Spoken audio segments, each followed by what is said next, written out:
Ćao, ko je? Steša. Stešo.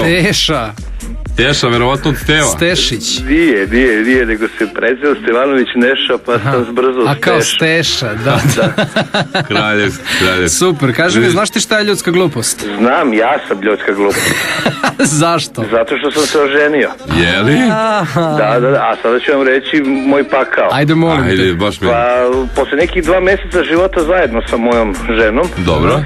ona je uspela da dovede svoje 2 sestre iz unutrašnjosti i majku. Dobro. I sada ja živim, ne znam me droštvo u haremu sam, znaš. Dobro. Međutim, niko ne zna moj pakao. A to je?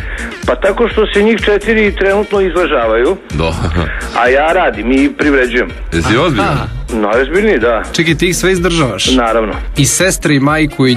Da. Dobro. Tako, sada ja mesečno radim za 4 ciklusa. Radim za 4 para zimskih čizama. Leti za sandale, kupaće kostime i sve ostalo. Čime se ti baviš, crni čoveče? Ne smijem da pričam. Recimo da radim u rudniku. Aha, dobro. Tako. Onda dolazi pakao, kao sad recimo što je bilo ovog leta, krenuli smo na more, na kraju u kolima nije bilo mesta za moje stvari. Šta će tebi ti vozi? Ne zezaš. Pa ja sam mogao i god da idem, nema ni veze. Dakle, definicija ljudske gluposti si Stešo. Ja, Steša, da.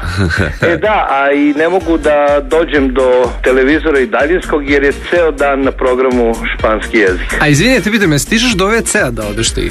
Sva sreća imamo 2. Ovaj jedan sam zaključao mali i uzao sam ključ. Ti ko na pumpi, ona? Da, ko na pumpi, nikad ne radi samo za pumpađije.